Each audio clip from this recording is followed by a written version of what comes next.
From now on, this will be my home. Everyone else needs to leave. Wait, why is this happening all of a sudden? After the funeral of my mother, who we had been living with, my mother-in-law and sister-in-law directed harsh words at me. Despite my husband's attempts to mediate, their attacks continued. You're being deceived. Have you been brainwashed or something? Probably, this situation is because of your mother spoiling you. Ultimately, your mother is to be blamed for raising you like this. I could tolerate being criticized myself, but I couldn't stand them blaming my mother. I'm Kimberly, a 35-year-old married woman. I met Matt, who is a year older than me, at work, and we got married 5 years ago. My husband, and my mother had been living together, but a lot had happened over these 5 years. When we got married, I was working at a real estate company owned by my father. I had always been interested in money and the flow of people, so I studied economics in college and applied that knowledge to my job. However, at work, some people recognized my achievements as my own skills, while others simply saw it as my parents' influence. As proof of that, those who spoke ill of me often referred to me not by name but as the boss daughter. And my husband held a top position in the sales department of the same company where I worked. Many women showed interest in him. And being in a relationship, I often felt uncomfortable glances directed my way. Of course, I didn't believe that all my success at work was solely due to my abilities. I recognized that it was a result of the cooperation of those around me. However, I was troubled by the label of the boss daughter that seemed to stick to me in that situation. It was during those difficult days when I was working with these feelings. Then my father passed away. My brother took over as the company's president. Perhaps because of that, the criticism directed at me became even harsher. They made him president because she's a failure, I could hear them saying. I started being mocked as the boss sister more frequently. Normally, it might have just been irritation, but at that time, I had just lost my father. I was emotionally drained, and those words cut deep into my heart. After my father's funeral, I began to think about what I really wanted to do. My mother had always taught me to live freely since I was a child, but I had always felt that working in my father's company was the natural path. I was satisfied with my current job, but it had many elements that were pushing me to my limits. Continuing like this, I felt that something was missing to inspire me. After much thought, I declared to my husband that I wanted to become an investor. Matt didn't reject my unexpected decision and supported me. What also influenced my career change was living with my mother after my father's death. When I told her I wanted to quit my job and become an investor, she smiled and said, "You should have pursued your favorite path without worrying about your father from the beginning." It was soon after my father's death. Saying such things might seem unreasonable. I might be seen as running away from my colleagues. But before talking to my mother, I had worried about such things, but seeing her smile, I no longer cared about other people's opinions. Amid the busy days of funerals, inheritance, and moving, I embarked on a new start as an investor. Naturally, not everything went smoothly from the beginning, but my calm husband and mother supported me each step of the way. Using my past savings and the inheritance my father left behind, my investments progressed smoothly thanks to their support. After a few years, my income surpassed what I used to earn. During these fulfilling days, there were people who troubled me. They were my mother-in-law and sister-in-law. My sister-in-law, 4 years older than me and still single, had never seemed to like me much from the time our marriage was decided. My mother-in-law, despite being the daughter of the company boss, seemed to see me, a working woman, as nothing more than a rich family's daughter. Every time I visited my in-laws, they would wait until my husband and father-in-law were absent and make sarcastic remarks to me. Can a pampered girl like you do household chores? Housework is women's work. Don't make Matt do it. Mother, I've been properly taught household chores by my own mother, so there's no problem. But I also work, so Matt and I help each other out in our daily lives. He's willing to share the responsibilities with me. However, my mother-in-law never accepted that. My sister-in-law frequently expressed her dissatisfaction in front of me, saying, "I can't believe a woman letting her husband do household chores." And after my father-in-law's death, my relationship with my mother-in-law worsened even further. You have it good, don't you? Living comfortably on Matt's income alone. I've had to give up so much since my husband passed away. Why do you get to live freely, Kimberly?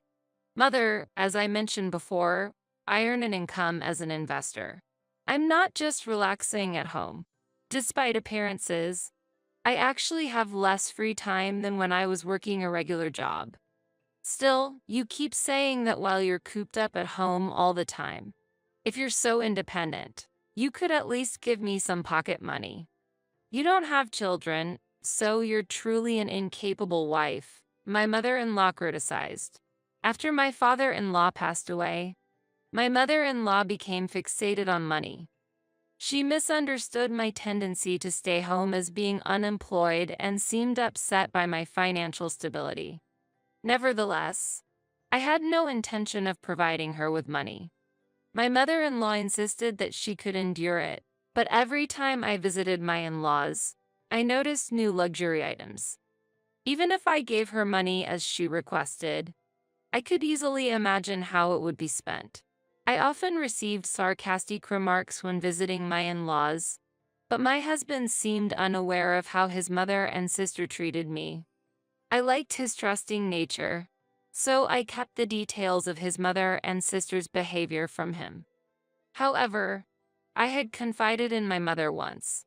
Why can't I get pregnant? I had asked. Well, getting pregnant in one's 30s is not uncommon. As I approached 35, I felt a vague sense of anxiety weighing heavily on me. Every time I visited my in-laws, my mother-in-law would ask, "When are you having a baby?" Her words, calling me useless, stuck with me, and I inadvertently mentioned it. However, my mother showed a surprised expression. "I had you at 35, you know? Don't worry, God will bless you at the right time," she said. My heart felt lighter hearing my mother's words, and from then on, I could remind myself that children are a blessing whenever my mother-in-law asked about them. After these tumultuous 5 years, I had finally grown accustomed to this life. Suddenly, my mother passed away. The cause was a subarachnoid hemorrhage. My mother, who had always been cheerful and sunny, passed away, and I sank into deep grief. Even my kind-hearted husband seemed shocked by my mother's death after living together for several years. With the reality of my mother's passing still not fully sinking in, the funeral took place. Many people attended the funeral of my mother, who had continued to work at the company my brother took over even after my father's death. Among them were my mother-in-law and my sister-in-law. It seemed like they arrived when my husband had just stepped away from his seat. While saying, "We're family, so there's no need," they began signing the guest book without flowers or sympathy cards. Faced with my mother-in-law and sister-in-law's lack of condolences, I could only stand there in bewilderment. However, when my husband returned, their attitude changed. "You must be going through a lot too, but I'm sure Kimberly is even more shocked. Please support her properly," they said, as if they were genuinely concerned about me. At that moment, I was already overwhelmed with responding to the words of other mourners. After the funeral had concluded, my husband, Matt, and I returned home. When we were hit with the fatigue of the busy days, the doorbell rang. My husband answered it, and there stood my mother-in-law and sister-in-law. Perhaps my kind-hearted husband thought they had come to comfort me. He unhesitatingly invited them into the house. As my mother-in-law and sister-in-law sat in the living room, they wore ironic smiles while looking at me. And then, they uttered unexpected words. "From now on, this will be my home. Everyone else needs to leave." However, my mother-in-law did not stop speaking. Until now, we overlooked it because her mother was here, but now it's just Kimberly, who is unemployed and is shut in. If you continue to associate with such a woman, even you will go downhill. We will live here together, so break up with Kimberly. What are you saying, Mom? At a time like this? And what's this about being unemployed? Kimberly may not be working outside, but I've said multiple times that she's an investor. I'm saying it now because it matters. If things continue like this, you will end up supporting Kimberly entirely. Until now, Kimberly was able to act freely because her mother was providing assistance, right? But now that her mother is gone, Kimberly will become dependent on you. As my mother-in-law spoke, my sister-in-law immediately chimed in. You may act like you're working and claim to be an investor, but aren't you just playing around with stock trading? I can imagine a woman like you being a suitable wife. Matt deserves someone better. Wait a minute. Why are you blaming Kimberly like this? She's earning her keep. Don't say she's just playing around. Matt, you might be fooled. Kimberly's mother coddled her all these years and may have brainwashed you. That's right. It's all because her mother spoiled Kimberly. I understand that you are trying to protect her, but fundamentally, it's her mother who raised Kimberly like this. That's the problem. My sister-in-law and mother-in-law said. When they spoke ill of my mother, my anger surged all at once. While I could tolerate insults directed at me, I would never tolerate criticism of my mother. Please don't insult my mother. I expressed my anger and stared at my mother-in-law and sister-in-law. Yeah, I bet you don't like hearing your mother being spoken ill of. Until now, she supported your princess-like lifestyle and allowed you to be unemployed and a shut-in. Now that your mother is gone, you're facing the harsh reality. My mother-in-law said, pityingly, while looking at me as if she had won. My clenched fist trembled with anger, but I took a deep breath to calm myself and tried to respond. However, before I could say anything, it was Matt who spoke first. Please stop, Mom. Don't insult Kimberly or her mother. Kimberly is working and not just staying holed up at home. She's a capable investor. Both you and I have always supported Kimberly's efforts. If you think she's just playing around, I won't accept it either. Matt, usually composed, raised his voice in anger. Both my mother-in-law and sister-in-law, as well as I, were surprised by this. My mother-in-law seemed unable to grasp the situation and began to defend herself frantically. Matt, don't get so angry. But it's true that your income has supported your lifestyle. Kimberly enjoyed a life of luxury thanks to her mother's help. And you bought this high-rise condo for her, didn't you? Matt, you deserve better. If you live with us, I'll take care of all the household chores. A small allowance should be enough. And, wait, Mom, don't you know? Interrupting my mother-in-law, Matt sounded alarmed. My mother-in-law's face twisted in confusion. What do you mean, don't you know? What? My mother-in-law gasped in surprise at Matt's words. This apartment belongs to Kimberly. She looked wide-eyed, unable to believe what she was hearing. Huh? This condo is Kimberly's. Didn't you buy it for her, Matt? When did I ever say that? This condo was left by Kimberly's father, and he inherited it. So, Kimberly is the owner. Plus, we split the living expenses equally. I don't know what you think, but in reality, Kimberly earns more than I do. What? My mother-in-law and sister-in-law exclaimed in shock. And no wonder. They had been criticizing me as unemployed and a shut-in all along. Meanwhile, Matt had excelled in his job, even becoming a department head at a young age. They never could have imagined that I earned more than him. My mother-in-law was overwhelmed by Matt's words and fell silent. Instead, my sister-in-law spoke up. Is that true? Being an investor, can you really earn that much? Just personal trading. It's hard to believe you make more than a regular employee. I can speak for other investors, but Kimberly has a keen investment sense. Everything she said is true. And seriously, insulting my beloved wife like this? Saying this is my house? That's not a joke. Get out of here right now. This is Kimberly's house. Upon hearing this, my sister-in-law appeared unsettled and made an even more astonishing statement. Wait a moment. We were planning to live here starting today, and we've already sold our house. What? We have just heard that they sold their house and could hide our surprise. You sold the house. Why all of a sudden? I wish you had at least discussed it with me. Well, we thought we could live here, and we needed the money. I quit my job, thinking that Matt would take care of things. So I can't stay here. Mom, can you explain to Matt a bit? My sister-in-law appealed to my husband while looking at their stunned mother. But my mother-in-law, still in shock, couldn't seem to recover. Watching this, my husband expressed his anger. My sister-in-law, at a loss, turned to me next. Kimberly, I'm sorry for everything. Please, I'm begging you, convince Matt. We can't go on like this.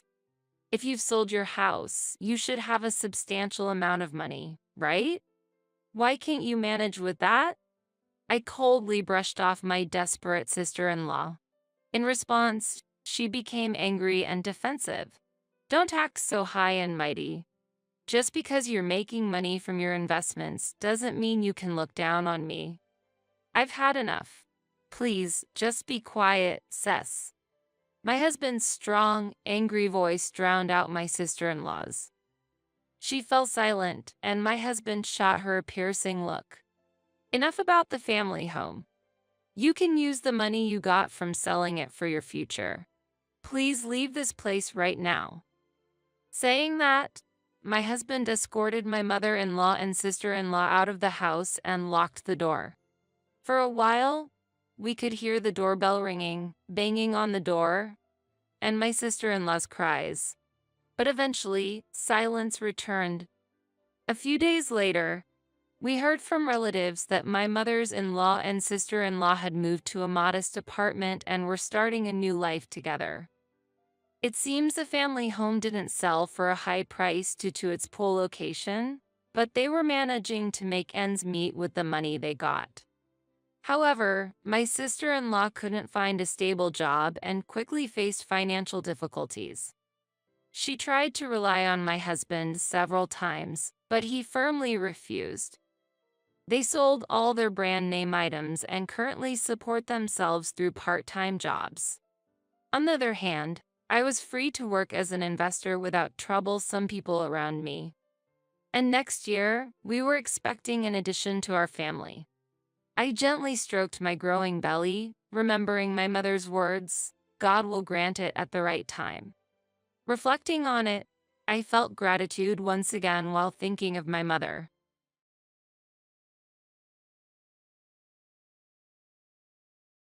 My name is Jane.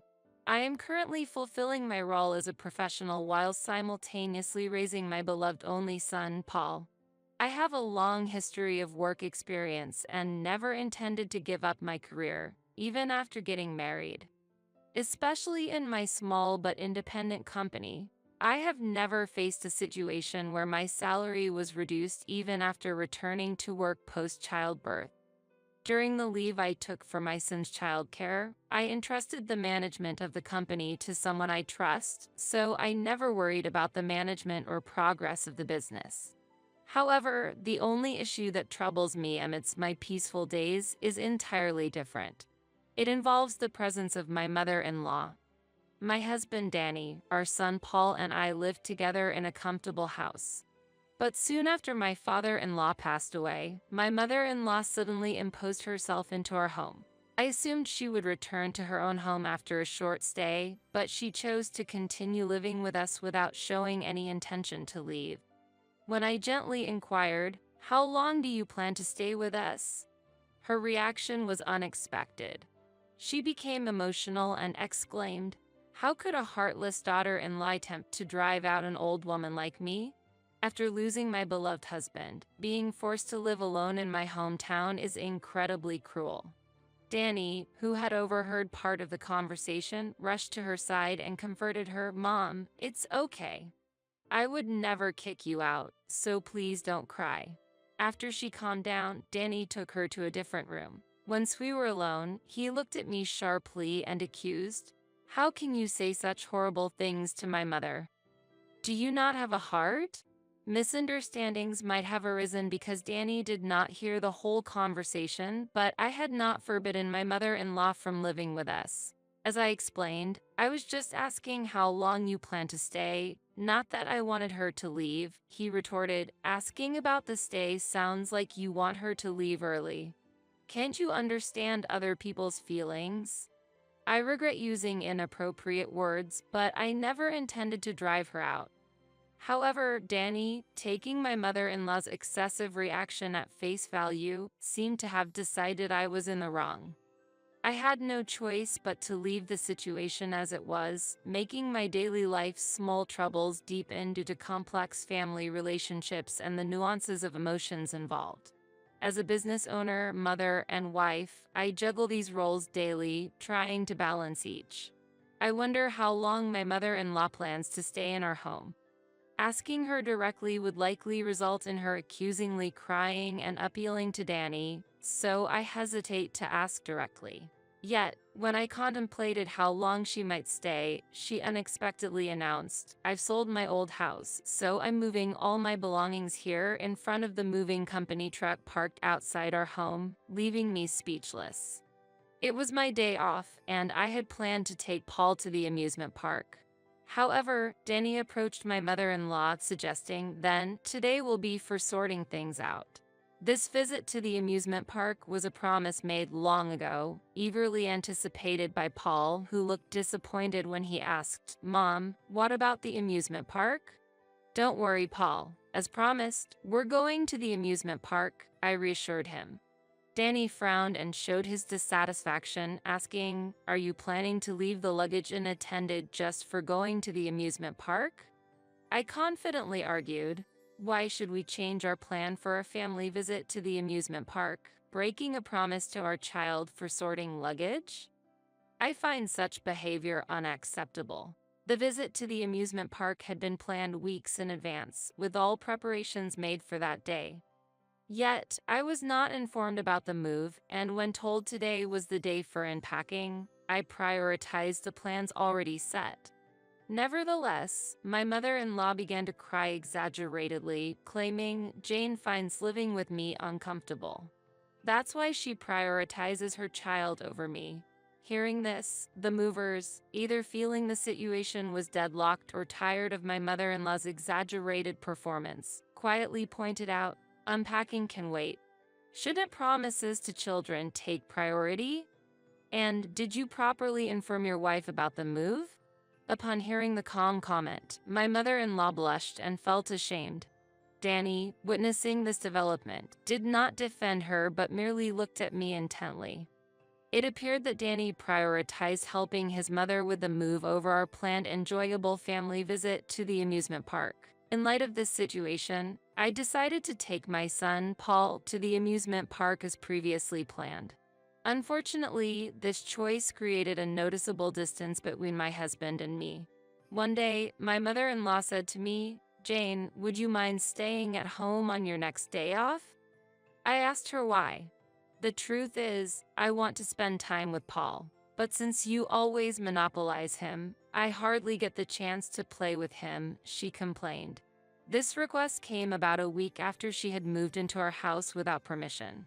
She probably overheard my plans to take Paul to the shopping mall on my next day off. Suddenly, she forbade me from visiting the shopping mall, asserting, "Danny, Paul, and I will go to the shopping mall, so you should stay at home." Normally, there would be an option for the whole family to go out together, but excluding me seemed very selfish.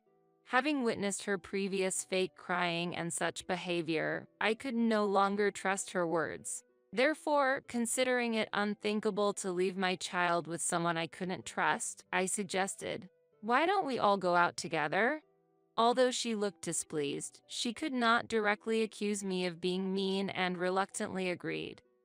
At the shopping mall, I began selecting clothes for Paul as originally planned, choosing slightly larger sizes considering children's rapid growth. My mother-in-law interrupted, "Why can't you choose the right size? This is the perfect size for Paul, bringing a size that fits him right now." Even when I explained, "Children grow fast," she argued, "when he grows, we can just buy new clothes. There's no need to save so much." I was dumbfounded by her short-sightedness. Selecting perfectly fitting clothes and buying new ones every time they become small is clearly a waste of money. We didn't have the financial leeway to spend money in such a way at our house. When I hesitated to purchase, Danny appeared and pointed out, "I support the family financially. If you try to save, it makes me look stingy to others." Eventually, Danny covered the shopping expenses for my mother-in-law. Paul wore his new clothes comfortably for a while but soon complained, "These clothes are too tight now," and stopped wearing the clothes chosen by my mother-in-law. She seemed to have mixed feelings about this change. Out of necessity, I passed the outgrown clothes to a colleague's mother I had befriended at the daycare. This act was well received, making me feel happy. However, the existence of the daycare seemed undesirable to my mother-in-law. "Why do you need to leave Paul with others when I'm here? Moreover, continuing to work with a child is not good for their education," she criticized. I couldn't agree with this point, responding, "The reality is, we can't make ends meet without my job," but she just snorted, "How much do you even earn?" I'm confident Danny's earnings surpass that. "We can manage without your help. Besides, you're probably a burden at work anyway." It seemed possible that Danny hadn't told his mother about my role as a business owner.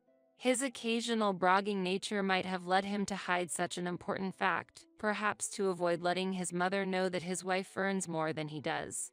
Faced with such a situation, I was deeply disappointed. "Actually, I earn more than Danny," I explained calmly yet firmly. My mother-in-law's response turned to anger. "How can you say such a thing? Looking down on your own husband and boldly declaring you earn more. Do you not respect your husband? You neglect your duties at home and boast about out-earning him. Don't you have any respect for him? Danny can manage perfectly fine without you," she exclaimed furiously. As her anger reached its peak and her voice echoed throughout the room, Danny appeared, asking, "What's going on here?" As if she had found reinforcements, my mother-in-law spoke with renewed vigor. "Hey, Danny. Actually, we wouldn't be troubled without Jane, right? It should just be you, me, and Paul living happily together. Don't you think our life is being constrained because Jane is here?" She said, "What? Yeah," Danny hesitantly but eventually showed his agreement. "Then the best thing to do is to divorce," she continued, and shockingly, she immediately took out a divorce form. It seemed she had wanted our divorce for some time. I no longer had any expectations for a father who prioritizes his mother over his child. However, I had no intention of giving up custody of my child. "It seems my presence is entirely unwelcome. If you wish for a family of 3, then I shall leave this house," I responded calmly. And without hesitation, I signed the divorce form she proposed. Despite forcing me to cancel our amusement park plans and insisting on helping with the packing, as soon as I started preparing to move out, she took Danny on a trip. Though she invited Paul to a trip, He had seen her unpleasant behavior towards me and still resented her for nearly causing us to miss our amusement park trip. He chose to stay with me, declining her invitation. Thus, Danny and she ended up going on a trip alone. I took this opportunity to move mine and Paul's belongings to a new home. I also left a letter stating that the responsibility for future rent payments, custody, and property division would be Danny's, as outlined through a lawyer. Returning from a week-long trip, Danny and his mother, unaware of the situation, contacted me surprisingly quickly. "Jane, why did you take Paul with you?" "Mom is worried. I'm supposed to have custody, aren't I?" he accused. It became clear at that moment that Danny had not yet read the letter I left. "Please read the letter on the living room table," I said. Danny replied, "Oh, Mom said she would look at it first. I've outlined that you'll be taking on $4,000 rent responsibility, that I will not transfer Paul's custody, and that we'll discuss property division through a lawyer," I explained. "Rent is $4,000, he exclaimed in surprise. He knew the housing was rented and that I had been making the payments, but he was unaware of the specific amount.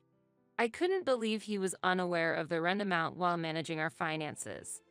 Indeed, this house was a rental, costing a hefty $4,000 monthly, and initially, I was against living here. However, Danny was adamant about living in this house, and eventually, we rented it according to his wishes. As a president, you should have no problem with this level of rent, right?" he said, leaving the burden to me. As a result, I ended up paying $4,000 rent monthly, with Danny covering other living expenses. However, he was careless with money and prone to spending impulsively. There was an instance at the shopping mall where, after shopping without calculating, my mother-in-law ended up short at the register and reluctantly called me for help. It seems this mother and son lack financial management skills, often spending on personal luxuries before covering living expenses. I had to cover the shortfall each time. I had savings for Paul's future and was putting my entire salary into our household, leaving me with very little personal spending money. Recently, I also had to cover the expenses and pocket money for his mother, putting us in a financially tight situation. But with the divorce finalized, I am relieved from the burden of $4,000 monthly rent. Registering the house under his name, which was done for his vanity, turned out to be fortunate. This allows me to withdraw from the financial carelessness of the two, bringing significant mental relief. "There's no way I can pay that amount. You've always been paying. Continue doing so," he pleaded. "Why should I pay the rent for a house I no longer live in? I was driven out by your mother. The divorce is finalized, and there's no longer any connection between me and that house. Therefore, I have no obligation to pay the rent," I countered. So, please help me," Denny begged pathetically, but then it seemed his mother grabbed his phone, and her voice came through. "We can pay the rent without you. Even the amount you claim to have been paying is manageable for Danny," she asserted. "With a take-home pay of only $2,000, how do you plan to pay the monthly rent of $4,000? Are you going to use magic?" "That would be remarkable," I said sarcastically. "What?" came the reply. It seemed that my mother-in-law genuinely misunderstood Danny to be financially well off, probably because she saw him paying during their shopping trips, leading her to believe he was wealthy. I was just dumbfounded by this fact. I thought it was impossible for Danny, with his take-home pay of $2,000 and almost no savings, to afford the rent. Moreover, expecting them to raise a child healthily in their financially unstable situation would be difficult. Even without Paul's consent, custody would naturally fall to me, as Danny and my mother-in-law couldn't provide a suitable environment for raising a child. So, what should we do then? They were bewildered. "If you can't pay the rent, you have no choice but to change your living situation. You'll have to notify the real estate agent to cancel your lease. The longer you delay, the more you owe in rent," I urged them to act swiftly. My words were met with, "Shut up. I know that much," from my mother-in-law, who clearly had no room for fake tears in this situation. After hanging up, I completed the move to a new apartment with Paul. This apartment is close to my workplace and conveniently located near shops and medical facilities. About a month after the divorce, my mother-in-law and Denny showed up at my company. They began loudly demanding to see me at the entrance, as reported by the receptionist. I was out having lunch with Paul at the time but hurried back with him upon hearing they were causing a commotion. Fortunately, there's a daycare within the company, so I could bring Paul inside. Seeing my mother-in-law and Danny waiting at the reception was a surprise. I was puzzled by their visit since the lawyer had reported they hadn't responded to our discussions. "Jane, can't you just come back home? We understand you were making the payments. Please stop being stubborn," my mother-in-law pleaded with tears, thinking her act would work on someone other than her son. She clearly intended to paint me as the villain. Witnessing her behavior, Danny joined in. "What do you mean by getting a lawyer involved? This is a family matter. Surely, Paul would prefer his parents to be together. However, a father who chooses his mother over his son would only sadden the child." I sighed and replied, "Now that we're divorced and essentially strangers, please communicate through my legal representative for anything." Danny, realizing he wouldn't get through to me directly, turned to Paul with my mother-in-law. "Hey, Paul, you want to be with your dad and grandma, right? Aren't you lonely when your mom is always busy with work?" Frightened by their words, Paul hid behind me and cried out loudly, "I hate you both because you're mean." His crying had a more significant impact on the people around than my mother-in-law's fake tears. Soon after, other employees came and escorted Danny and my mother-in-law outside, to my relief. Later, after notifying them through the lawyer that any further company visits or following us would be reported to the police, they quieted down. Subsequently, Danny and my mother-in-law abandoned their $4,000 a month housing for a dilapidated apartment. Danny's fate took a darker turn as he had previously bragged about living in a luxurious home beyond our means at his workplace. Fearing the revelation of their move to a rundown apartment, he quit his job without consulting his mother, leading to her fury upon discovering his sudden job resignation. As a result, they started working to earn an income, frequently blaming each other for abandoning me and Paul, resulting in constant arguments. Despite this, they are trying to make ends meet, sending child support monthly while working hard. Meanwhile, my business is thriving, and despite the absence of his father, Paul is growing up to be a well-rounded boy. Even without an unfit father, I am determined to raise him well.